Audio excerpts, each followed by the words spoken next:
Hello dear friends, how are you? This is lecture number 3 on the Muslim family laws ordinance 1961 के अंदर।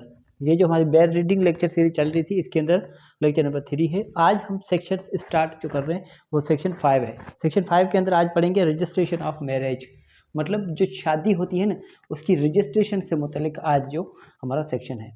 Sub section 1 बात करता है कि every marriage solemnized under Muslim law shall be registered in accordance with the provisions of this ordinance। मतलब जो भी शादी होगी, ठीक है, मतलब जो भी शादी सोलनाइज होगी, मतलब जो भी शादी की रस्में वगैरह अदा की जाएंगी वो जो हमारे पास रजिस्टर की जाएंगी इस ऑर्डिनेंस के तहत। मतलब Muslim family law ordinance FMLO, Muslim family law ordinance 1961 FMLO, ठीक है, इसके तहत जो है रजिस्टर की जाएगी सब सेक्शन 1 के तहत। सब सेक्शन 2 बात करता है for the purpose of registration of marriage under this ordinance, कि इस ये जो हमारे पास ऑर्डिनेंस है, ठीक है, उसके रजिस्ट्रेशन के पर्पज के लिए, ठीक है, the union council shall grant license to one or more persons to be called nikah registrars. कि जो यूनियन काउंसिल है, मतलब यूनियन काउंसिल जो है वो लाइसेंस ग्रांट करेगा, ठीक है, किसको? निकाह रजिस्ट्रार को। ठीक है, यहाँ तक बात क्लियर है, सिंपल है बहुत, ठीक है।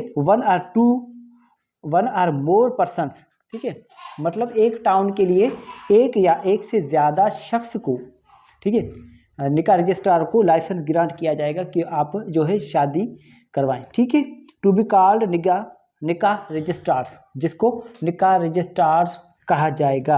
But in no case shall more than one nikah registrars be license for any one ward. मैंने आपको समझाया था पहले कि वार्ड क्या होता है।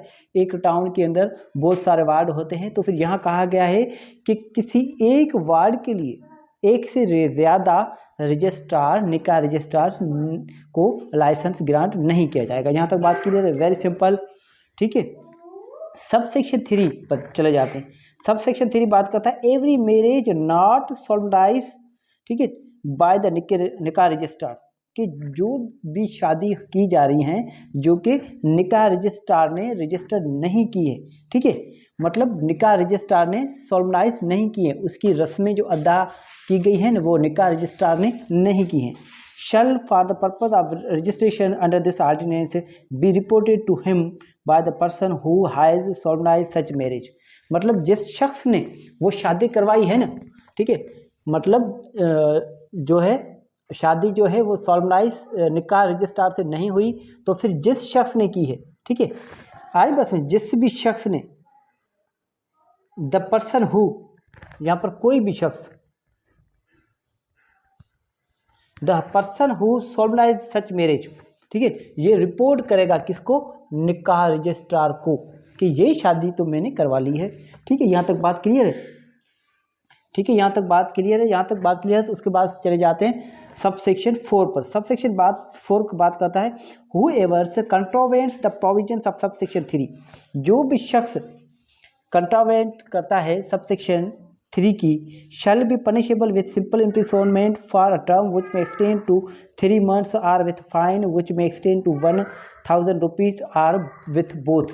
मतलब जो भी कंट्रावेंशन करता है सब सेक्शन 3 की, अगर शादी जो होनी है वो निकाह रजिस्ट्रार ही करवाएगा जिसको लाइसेंस इशू किए गए हैं। ठीक है, आरी बस जिसको यूनियन काउंसिल ने हमारे पास मुस्लिम फैमिली लॉज ऑर्डिनेंस के तहत जिसको लाइसेंस ग्रांट किए हैं निकाह रजिस्ट्रार को, वही शादी करवाएगा। अगर उसने नहीं करवाई सब सेक्शन 3 के तहत, अगर किसी और शख्स ने करवा दी है और उसने जो है रिपोर्ट नहीं किया निकाह रजिस्ट्रार को, तो फिर सब सेक्शन 4 के तहत उसको 3 महीने की सज़ा हो सकती है। कितने महीने की? 3 महीने की, 3 months की सज़ा हो सकती है। उसके साथ इसको फाइन भी देनी पड़ेगी। कितनी फाइन देनी पड़ेगी ये देख लेते हम। 1000 रुपीज़ आर विथ बोथ, ठीक है, 1000 की इसको फाइन भी देनी पड़ेगी, या फिर दोनों सज़ा एक साथ हो सकती हैं कि आप 3 महीने जेल में भी रहें और 1000 रुपया जुर्माना भी भरें। ठीक है, सब सेक्शन 5 क्या बात करता है? सब सेक्शन 5 बात करता है फॉर्म ऑफ निकाहनामा, कि निकाहनामा का फॉर्म क्या होगा। ठीक है, the registers to be maintained by the nikah registrars, the records to be preserved by union council, कि जो निकाह नामा जो है ना, जो ठीक है, उसके जो भी रजिस्टर हैं जो मेंटेन किए जा रहे हैं निकाह रजिस्ट्रार के जरिए, ठीक है, जो निकाह रजिस्ट्रार है ना वो मेंटेन करेगा उसका रजिस्टर, ठीक है, the records to be preserved by union council, और जो ये रिकॉर्ड बनाएगा जिसकी भी शादी करवाएगा उसकी जो एक रजिस्टर बनता है वो रजिस्टर जो है उनको रिपोर्ट करना है यूनियन काउंसिल में, यूनियन काउंसिल में उसका एक बुक जो है वो जमा करवाना है, ठीक है, और वो रिकॉर्ड को मेंटेन करेगा union council. The manner in which marriage shall be registered and copies of nikahnama shall be supplied to the parties, ठीक है, जिस तरीके से वो शादी जो है परफॉर्म की गई है, ठीक है, जिस तरह उस शादी की रस्में अदा की गई हैं, ठीक है, उसका तौर तरीका कि किस तरह की गई हैं, और कापी सप्लाई की जाएगी पार्टीज़ को, मतलब एक वाइफ को एक हस्बैंड को, ठीक है, यहाँ तक बात clear. And the fees to be charge there for, और उसकी फीस भी दी जाएगी। Shall be such as may be prescribed, जो भी फीस हो, मतलब जो भी प्रिस्क्राइब की गई हो फीस वो फीस, ठीक है। सब सेक्शन 6 क्या बात करता है? सब सेक्शन 6 बात करता है कि सर्टिफाइड ट्रू कॉपीज, कोई भी शख्स से सर्टिफाइड ट्रू कॉपी इसकी जो है निकाह की ले सकता है। निकाह जो है ये एक पब्लिक डॉक्यूमेंट है या नहीं है, इस पर भी एक ये भी बात जो है, ये बात भी जो है अभी तक सॉल्व नहीं हुई है, ये भी अभी तक बात डिस्प्यूटेड है, ठीक है, कि एक निकाहनामा जो है वो पब्लिक डॉक्यूमेंट्स है या नहीं है। तो आइए इसकी वेरिफिकेशन कर लेते हैं, आपको समझ में आ जाएगी बात। एनी पर्सन, यहाँ पर बात आ जाती है एनी पर्सन, जब बात एनी पर्सन की आ जाती है तो फिर इससे प्रिज्यूम कर लिया जाएगा कि ये जो निकाहनामा है ये पब्लिक डॉक्यूमेंट है। यहाँ तक ठीक की बात क्लियर है। On payment of the prescribed fee, कि जो फ़ी हो प्रिस्क्राइब्ड वो फ़ी आप जमा करवाएं, इफ़ एनी, कोई भी हो। Inspect at the office of the union council, ठीक है, वो इंस्पेक्ट कर सकता है, उस जो रजिस्टर का मुआयना कर सकता है। The record preserved under sub section 5, sub section 5 के तहत जो ये रिकॉर्ड जो मेंटेन करके रखते हैं यूनियन काउंसिल वाले, उनसे or obtain a copy of any entry therein, या फिर उनसे कोई किसी किस्म की कॉपी ले सकते हैं, ठीक है। अगर डिस्प्यूटेड है कि ये पब्लिक डॉक्यूमेंट है या नहीं है, जब ये वर्ड एनी पर्सन आ गया है ना, तो इसका मतलब है ये पब्लिक डॉक्यूमेंट्स है और कोई भी सर्टिफाइड ट्रू कॉपी ले सकता है। फॉर एग्जांपल ए ने, एक हमारे पास लड़का है, उसने बी से शादी कर ली, ठीक है, मतलब ए हस्बैंड है, बी क्या है, वाइफ है, इनकी शादी हो गई, ठीक है। यहाँ पर एक्स आ जाता है, ठीक है, ये यूनियन काउंसिल से कि मुझे कॉपी दी जाए, और जो भी फीस होती है उनसे इनको कॉपी मिल जाती है, सर्टिफाइड ट्रू कॉपी यूसी से। तो फिर अब हम समझ लें कि ये पब्लिक डॉक्यूमेंट है। यहाँ तक बात क्लियर है। हमारे पास सेक्शन 5 समझ में आ गया कि रजिस्ट्रेशन ऑफ मैरिज क्या होती है। सब सेक्शन 1 के तहत किसी भी शख्स की अगर शादी होगी तो फिर वो मुस्लिम फैमिली लॉज ऑर्डिनेंस के तहत रजिस्टर होगी। सब सेक्शन 2 के तहत कि यूनियन काउंसिल जो है वो हमारे पास लाइसेंस ग्रांट करेंगे हमारे पास निकाह रजिस्ट्रार को, ठीक है, मगर एक वार्ड के लिए एक ही निकाह रजिस्ट्रार होगा, एक वार्ड के लिए एक निकाह रजिस्ट्रार से ज़्यादा नहीं होगा, ठीक है।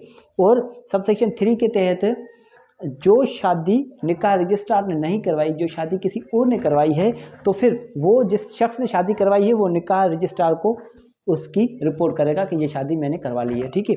अगर वो रिपोर्ट नहीं करता है तो सब सेक्शन 3-4 के तहत उसको सज़ा मिलती है, ठीक है, उसको पेनल्टी देनी पड़ती है, ठीक है, 1000 रुपया और 3 महीने की उसको सज़ा भी दी जा सकती है, ठीक है। और सब सेक्शन 5 के तहत वो फॉर्म दिया गया है कि निकाहनामा का क्या फॉर्म होगा, ठीक है, जो भी तरीका है कि वो निकाहनामा जो है वो हमारे पास यूनियन काउंसिल मेंटेन करके रखेंगे उसके रजिस्टर वगैरह। तो सब सेक्शन 6 में है उसकी सर्टिफाइड ट्रू कॉपी, कि उसकी सर्टिफाइड ट्रू कॉपी कौन ले सकता है, कोई भी शख्स उसकी सर्टिफाइड ट्रू कॉपी ले सकता है। ये आप नोट कर लें, इसके बाद हम आगे डिस्कस करते हैं।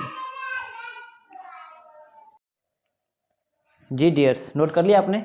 अब चले जाते हम सेक्शन नंबर 6 पर। सेक्शन नंबर 6 बात करता है हमारे पास पॉलीगैमी। वर्ड पॉलीगैमी का मतलब क्या है? Polygamy means having more than one spouse, मतलब एक से ज़्यादा बीवियां रखना, एक से ज़्यादा वाइफ होना, ये है हमारे पास पॉलीगैमी।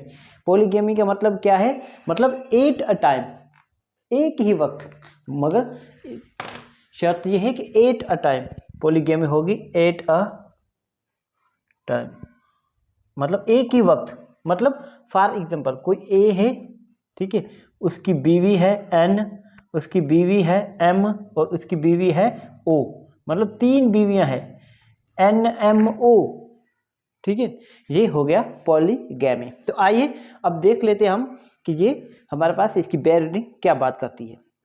पॉलीगैमी, हमारे पास पॉलीगैमी, इस जो सेक्शन 6 है इसका जो टाइटल है वो है पॉलीगैमी। सेक्शन 6 सब सेक्शन 1 बात करता है no man during the subsistence of an existing marriage, कि कोई भी शख्स एक शादी के वजूद की मौजूदगी में, वर्ड है सबसिस्टेंस, ठीक है, subsistence of existing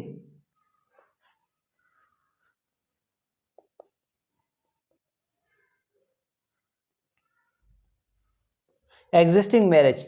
word subsistence means वजूद, मतलब एक शादी की, मतलब किसी मौजूदा शादी के वजूद के होते हुए कोई भी दूसरी शादी नहीं कर सकता। Shall except with the previous permission in writing of the arbitration council, कि जो प्रीवियस ये शादी करने से पहले, दूसरी शादी करने से पहले एक ये इजाज़तनामा लेगा, ठीक है, किससे? आर्बिट्रेशन काउंसिल से, लिखित में। कॉन्टेक्ट एन अदर मैरिज, ठीक है, मतलब दूसरी शादी वो नहीं कर सकता without permission. Nor shall any such marriage contracted without such permission be registered under this ordinance, ठीक है, ना ही कोई ये शादी कर सकता है, ठीक है, I guess no man contact another marriage except previous permission, हमारे पास इजाज़त लेने के बगैर कोई भी शख्स शादी नहीं कर सकता, और ना ही ऐसी शादी जो है ना वो रजिस्टर्ड हो पाएगी, ठीक है, मगर शर्त है कि अगर परमिशन है तो फिर वो कर सकता है। यहाँ तक बात क्लियर है। अब चले जाते हैं सबसे हमारे पास सबसेक्शन 2 पर। सबसेक्शन 2 बात करता है an application for permission under subsection 1 shall be submitted to the chairman, मतलब जो परमिशन आपने जो लेनी है ना शादी की, जो सबसेक्शन 1 के अंदर कहा गया है ना प्रीवियस परमिशन, वो परमिशन सबसेक्शन 1 की परमिशन सबसेक्शन 2 के तहत आप एप्लीकेशन देंगे किसको? चेयरमैन को। किसको देंगे? चेयरमैन को, ठीक है, यहां तक बात क्लियर है। इन द प्रिस्क्राइब्ड मैनर, जो भी तरीकेकार होगा उसके तहत, टुगेदर विथ द प्रिस्क्राइब्ड फी, जो भी फी होगी यूनियन काउंसिल की उस फी के साथ, ठीक है, यहां तक बात क्लियर है। Together with the prescribed fee and shall state the reasons for proposed marriage, और उसकी वजूहात भी बतानी है कि जो आप शादी करने जा रहे हैं प्रपोज्ड मैरिज, ठीक है, आई क्या समझ, उसकी रीजन क्या है, उनकी वजह क्या है, जबकि आप पहले शादीशुदा हैं, जब पहले शादीशुदा हैं तो दूसरी शादी क्यों कर रहे हैं उसकी रीजंस भी बताएं। And whether the consent of existing wife or wives has been obtained देयरटू, कि जो मौजूदा वाइफ है, अगर कोई ए है, ए ने कोई एप्लीकेशन दी है परमिशन के लिए और उसकी शादी हुई थी बी से, ठीक है, तो फिर इस बी की परमिशन है या नहीं, ये हो जाएगा वाइफ, क्या हो जाएगा? वाइफ, और वर्ड है वाइव्स, ठीक है। अब ए है, ए की 2 बीवियां हैं, एक बी है और एक सी है।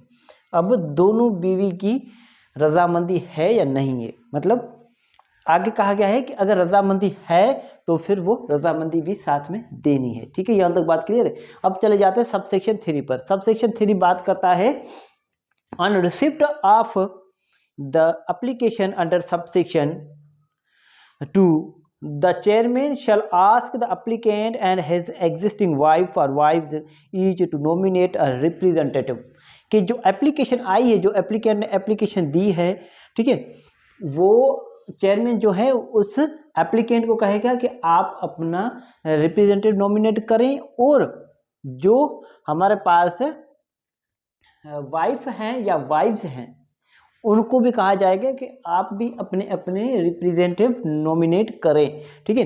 अगर उसके बाद आ जाए, आगे चलते हैं। and the arbitration council so constituted if satisfied that the proposed marriage is necessary and just।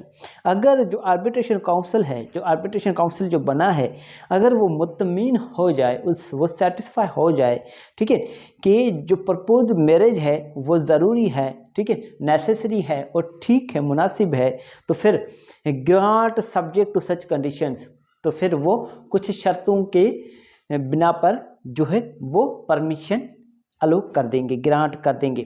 If any as may be deem fit, ठीक है, जो भी बेहतर समझे, अगर कोई भी एप्लीकेशन हो तो द परमिशन अप्लाइड फॉर, जो परमिशन इन्होंने अप्लाई की है शादी के लिए, वो जो है उनको ग्रांट की जाएगी। आ रही बात समझ में, कुछ कंडीशंस पर, ठीक है, आ रही बात समझ। यहाँ तक अब चले जाते हैं सबसेक्शन 4 पर। सबसेक्शन 4 क्या बात करता है, सेक्शन 6 का। In deciding the application, the arbitration council shall record its reasons for decision, and any party may, in the prescribed manner, within the prescribed period, on payment of the prescribed fee, prefer an application for revision to the collector concerned, and his decision shall be final and shall not be called in question in any court। मतलब यहाँ पर क्या कहा गया है कि sub section 4 के अंदर कहा गया है कि अगर कोई एग्रीड पार्टी है ऐसी परमिशन से, ठीक है, अगर परमिशन ना ग्रांट की जाए तो अप्लीकेंट जाएगा, हस्बैंड जाएगा। अगर हमारे पास जो परमिशन है वो ग्रांट की जाए तो वाइफ है या फिर जो वाइफ्स हैं, ज़्यादा हमारे पास वाइफ्स हैं, तो फिर कोई भी एक जो वाइफ जो है वो अपील रिवीजन प्रीफर कर सकती है, किसके पास, कलेक्टर के पास। एक बात जहन में रख लें, पहले हुआ करता था हमारे पास कलेक्टर, ठीक है, अब कलेक्टर की जगह पर क्या है हमारे पास, कमिश्नर, एडिशनल कमिश्नर, ये वो, ठीक है। यहाँ तक बात क्लियर है, सिंपल है, ठीक है।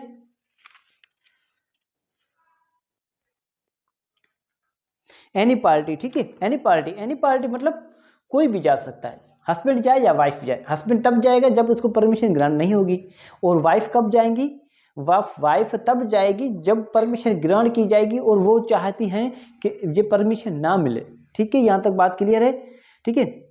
उसके बाद चले जाते हैं सब सेक्शन 5 पर। सब सेक्शन 5 क्या बात करता है, 4 हो गया, सब सेक्शन 5 बात करता है कि any man who contracts another marriage without the permission of the arbitration council, कोई भी शख्स ऐसी शादी, दूसरी शादी अगर कॉन्ट्रैक्ट करता है, दूसरी शादी करता है, ठीक है, without previous permission of the arbitration council, तो फिर क्या होगा। नंबर 1 के अंदर क्या है, कहा गया है कि pay immediately the entire amount of the dower, ठीक है, वेदर प्रॉम्प्ट और डेफर्ड, कि जो हक मेहर है ना वो उसी वक्त अदा करेगा, पहले सबसे पहले तो वो हक मेहर अदा करेगा। यहाँ तक बात क्लियर है। हक मेहर यहाँ पर 2 किस्म के बताए गए हैं, एक है प्रॉम्प्ट, एक है डेफर्ड। वर्ड प्रॉम्प्ट क्या है, वर्ड प्रॉम्प्ट का मतलब है कि ऐसा हक मेहर which is payable on demand और at the time of marriage. Prompt मतलब 2 किस्म के हक मेहर होते हैं, एक प्रॉम्प्ट डावर, एक होता है डिफर्ड डावर, ठीक है। प्रॉम्प्ट डावर मतलब वो डावर, वो हक मेहर जो उसकी जो वाइफ है उसकी डिमांड पर अदा किया जाए या फिर on the time of marriage वो अदा किया जाए। और डिफर्ड डावर क्या है, deferred dower means which is payable on dissolution of marriage by death और डाइवोर्स, जब डाइवोर्स दी जाए या फिर डेथ हो जाए, ठीक है, आई बस किसी भी एक पार्टी की, तो फिर वो ये अदा किया जाता है। यहाँ तक बात क्लियर है। डिफर्ड मीन्स डिले हुआ, ठीक है, हक मेहर, ठीक है, मोखर, इसको मोखर भी कहते हैं, ठीक है। और ये जो हक मेहर है, ये बात आपको समझ में आ गई कि डावर्स हक मेहर अदा किया जाएगा, फौरन अदा किया जाए, immediately, due to the existing wife or wifes which amount if not so paid shall be recoverable arrears of land revenue, ठीक है। अगर एक वाइफ या एक से ज़्यादा वाइफ हो तो सबको हक मेहर वो अदा करेगा, अगर हक मेहर अदा नहीं करेगा तो फिर वो हक मेहर की जो पेमेंट है ना वो एज अ लैंड रेवेन्यू उससे रिकवर की जा सकती है। आगे बस समझिए, जैसे ढल वगैरह होती है ना ज़मीन पर, बिल्कुल इसी तरह। नंबर बी क्या बात करता है, on conviction upon complaint be punishable with simple imprisonment which may extend to 1 year or with fine which may extend to 5,000 rupees or with both.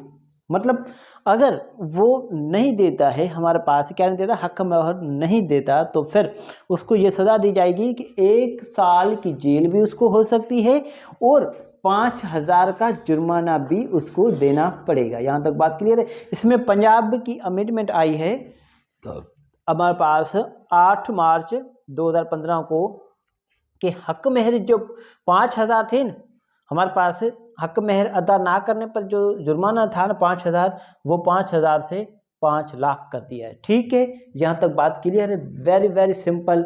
अगर फिर भी किसी किस्म की कोई भी कन्फ्यूजन हो तो आप मुझसे पूछ सकते हैं।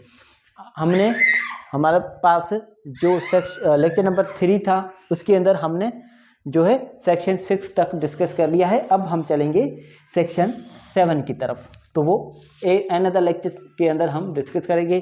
तब तक इसके अंदर अगर किसी भी किस्म की कोई भी कन्फ्यूजन हो आप मुझसे पूछ सकते हैं। ये हमारे पास सेक्शन था पॉलीगैमी। पॉलीगैमी मीन्स जब कोई शख्स एक ही वक्त पर एक से ज़्यादा शादियां करे तो उसको कहा जाता है पॉलीगैमी।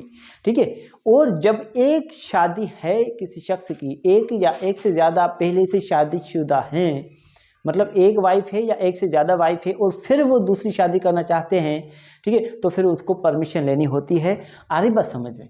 यहाँ तक बात क्लियर है?